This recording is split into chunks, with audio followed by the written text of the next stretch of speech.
Hello student, चलिए बात करते हैं पूर्ण प्रतियोगिता और अपूर्ण प्रतियोगिता के बीच में अंतर क्या होता है। पूर्ण प्रतियोगिता अपूर्ण प्रतियोगिता डिटेल से पढ़ेंगे आज हम, और डिटेल से समझने के लिए पूरी वीडियो को देखिएगा लास्ट तक। चैनल को सब्सक्राइब जरूर कर लीजिएगा अगर आपने अभी तक चैनल को सब्सक्राइब नहीं किया है। पूरी कंप्लीट कोर्स मिलेगा आपको मेरे कोर्स में, ताकि आप और आपकी स्टडी के लिए बेस्ट चैनल साबित होगा मेरे चैनल। चलिए हम अंतरों का सिलसिला शुरू करते हैं। पूर्ण प्रतियोगिता बाजार यानी कि परफेक्ट कंपटीशन मार्केट, और अपूर्ण प्रतियोगिता बाजार यानी कि इम्परफेक्ट कंपटीशन मार्केट।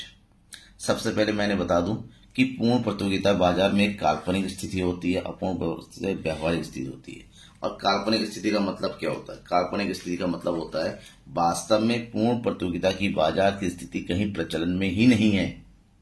एक अनुमान धारणा के अंतर्गत बनाया गया कि बाजार ऐसा हो सकता है, बाजार ऐसा भी होता है, जबकि वास्तव में हर जगह, हर देश, हर इकोनॉमी में जो है अपूर्ण प्रतियोगिता का ही प्रचलन है। ठीक है ना, यानी कि प्रतियोगिता पूर्ण होती है लेकिन अपूर्ण प्रतियोगिता होती है, सीमित प्रतियोगिता होती है। पूर्ण प्रतियोगिता की स्थिति में क्रेता और विक्रेताओं की संख्या अधिक होती है। यहाँ पर बहुत सारे क्रेता, यहाँ पर अनलिमिटेड क्रेता होते हैं, अनलिमिटेड विक्रेता होते हैं। ठीक है ना, जैसे कि, लेकिन मैंने कहा ये काल्पनिक स्थिति। अब मान लीजिए विक्रेता, अगर मोबाइल सिम की बात करो, इंडिया में मोबाइल सिम को बेचने वाले केवल 3 या 4 ही विक्रेता है, तो अनलिमिटेड कहाँ हुए? ये तो क्या हो गया? लिमिटेड हो गया, यानी कि अपूर्ण प्रतियोगिता स्थिति में हो जाता। वास्तव में ऐसा पॉसिबल ही नहीं है। दूसरा है अपूर्ण प्रतियोगिता स्थिति में क्रेता और विक्रेताओं की संख्या अधिक तो होती है, लेकिन पूर्ण प्रतियोगिता तरह नहीं होती है, यानी कि यहाँ पर उनकी तुलना में कम संख्या होती है क्रेता और विक्रेताओं की। नेक्स्ट अंतरों की बात करें तो नेक्स्ट अंतर है कि यहाँ पर क्रेताओं और विक्रेताओं के बीच में जो बाजार का ज्ञान होता है, बाजार का ज्ञान वो कैसा होता है? तो ध्यान में ये रखना है कि पूर्ण प्रतियोगिता बाजार एक ऐसी स्थिति होती है जहां पर क्रेता और विक्रेताओं को बाजार का संपूर्ण ज्ञान होता है। कैसा ज्ञान होता है? संपूर्ण ज्ञान होता है, यानी कि वस्तु की कीमत कितनी है, वस्तु किस प्रकार की है, कितनी वस्तुएं हमें लेनी है। बाजार में क्रेताओं को भी सब कुछ पता होता है, विक्रेताओं को भी सब कुछ पता होता है। यहाँ पर किसी प्रकार की अज्ञानता का भावना नहीं होती है। जबकि अपूर्ण प्रतियोगिता स्थिति में चाहे क्रेता हो चाहे विक्रेताओं को बाजार का संपूर्ण ज्ञान नहीं होता है। कीमत के बारे में, वस्तु के प्रकार के बारे में, वस्तु की क्वालिटी के बारे में कहीं ना कहीं इनसे बहुत कुछ छुपा हुआ रहता है, इनको नहीं पता है। इनको तब पता चलता है बाजार में जाते, एक दूसरे से इंटरेक्ट होते हैं, तब जाके ये वस्तु की कीमत के बारे में या उनकी मात्रा के बारे में जान सकते हैं। नेक्स्ट, नई फर्मों और का प्रवेश या बहिर्गमन, आना जाना कैसा होता है दोनों स्थितियों में? तो पूर्ण प्रतियोगिता की स्थिति में ध्यान में रखना, चाहे प्रवेश हो चाहे बहिर्गमन हो, यानी कि बिजनेस छोड़ के जाना पूर्णतः स्वतंत्र होता है। जिसकी मर्जी जब चाहे बिजनेस में आ सकता है, जब चाहे इसको छोड़ के जा सकता है।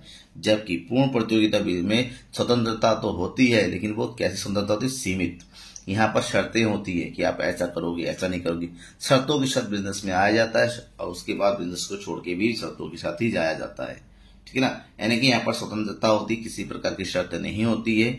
जबकि अपूर्ण प्रतियोगिता की स्थिति में सीमित स्वतंत्रता होती है, यानी कि यहाँ पर शर्तों के साथ ही आना जाना होता है। ठीक है ना, अब बात करते हैं प्रतियोगिता की। पूर्ण प्रतियोगिता की स्थिति में जो है यहाँ पर बिल्कुल प्रतियोगिता नहीं होती है, अनुपस्थित होती है। यहाँ पर एक ही वस्तु का एक ही कीमत पर विक्रेता प्रचलित होते हैं, तो सबको अपनी कीमत के बारे में पता होता है। ठीक है ना, वस्तु एक ही होती है तो प्रतियोगिता की भावना होती नहीं है। जबकि अपूर्ण प्रतियोगिता की स्थिति में जो है यहाँ पर प्रतियोगिता पूर्ण रूप से उपस्थित होती है, और यहाँ पर प्रतियोगिता जो होती है उसके लिए इसको बोलते हैं हम क्या? विक्रय लागत। यहाँ पर अगर प्रतियोगिता नहीं होगी तो यहाँ पर बाजार में विक्रेता आगे भी नहीं बढ़ेंगे। प्रत्येक विक्रेता चाहता है वो जो है बाजार में अपनी मजबूत पकड़ बनाए। इसके लिए विक्रय लागत का सहारा लेती है। विक्रय लागत यानी कि विज्ञापनों का। ठीक है ना, बाजार में इतनी अधिक प्रतियोगिता होती है, गलाकाट प्रतियोगिता कहते हैं, जिसके माध्यम से वो लोग विज्ञापनों का सहारा लेते हैं। और विज्ञापनों के माध्यम से जो है वो लोग क्रेताओं को लुभाते हैं और अपनी कीमत को बेचने के लिए आगे जाते जाए, ज्यादा से अधिक बाजार में उनकी पकड़ बन सके। पूर्ण प्रतियोगिता की स्थिति में अगर हम जो है मांग वक्र को देखें तो ये पूर्ण लोचदार होता है। कैसा होता है? पूर्ण लोचदार। ठीक है ना, इस प्रकार का होता है मांग वक्र। जबकि अपूर्ण प्रतियोगिता स्थिति की मैंने जो बताया था कि लोचदार होता है, ये मांग वक्र कुछ इस तरह से होता है, ठीक है ना। ये होता है खाली लोचदार। कीमत के बढ़ने और कीमत के घटने का बाजार में वस्तु की मांग की मात्रा पर भी निर्धारित करता है। कीमत ज्यादा, मांग कम, कीमत कम तो मांग ज्यादा। जबकि इस स्थिति में कीमत में कोई परिवर्तन नहीं होता कि समान कीमत प्रचलित होती है, तो मांग हमेशा सीधी रेखा यानी कि एक्स एक्सिस के पैरेलल में चलती रहती है, ठीक है। नेक्स्ट है पूर्ण प्रतियोगिता स्थिति में फर्में जो है कीमत स्वीकारक होती है। यहाँ पर कीमत का निर्धारण जो है कौन करता है, बाजार करती है, और जो फर्में होती है उस कीमत को स्वीकार करती है, ठीक है ना। एक फर्म के आने या जाने का वस्तु की कीमत के निर्धारण पर कोई प्रभाव नहीं होता है।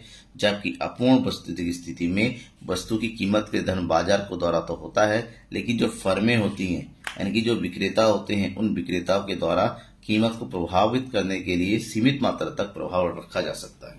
यानी कि ये लोग जो है फर्में जो है प्रभावित कर सकती है, लेकिन उतनी ज्यादा भी नहीं कर सकती। एक सीमित मात्रा में वो लोग कीमत के निर्धारण को, क्योंकि इस बाजार में जो है इनको लाभ भी मिलना चाहिए, और लाभ देखने के लिए वस्तु की कीमत को ये अपने हिसाब से थोड़ा बहुत चेंज कर सकते हैं, लेकिन बहुत अधिक नहीं, क्योंकि यहाँ पर उपभोक्ता के हितों को भी ध्यान में रखा जाता है।